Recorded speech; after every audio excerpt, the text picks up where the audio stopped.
टॅक्सीवाल्यांक संपात आदार दिल्ल्या खातीर मुखेलमंत्री मनोहर पर्रीकारान हो संप फाटी घेतला। जरी टॅक्सीवाल्यांचो संप तात्पुरतो निभयल्लो आसत, मात ह्यान फुडें टॅक्सीवाल्यांक काँग्रेसीचो तेंको सदांकाळ आसतलो म्हण काँग्रेस प्रदेशाध्यक्ष शांताराम नायकान उतर दिला। RTX गोवा खातीर पणजेच्यान chief reporter Kenzil Rodrigues.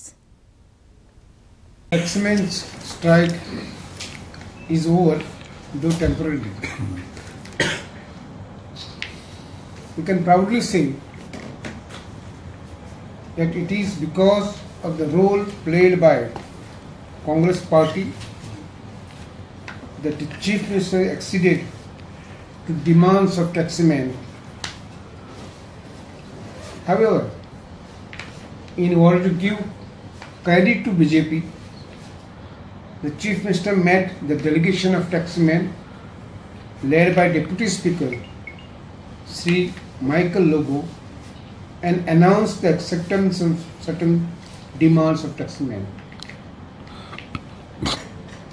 Normally, even if Chief Minister had to accede to the demands and convey a message to the taximen,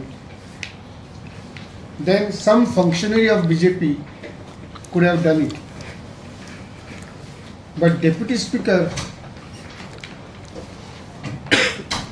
plays a role which is neutral by constitution and conventions. And it is very strange that this message was conveyed through Deputy Speaker.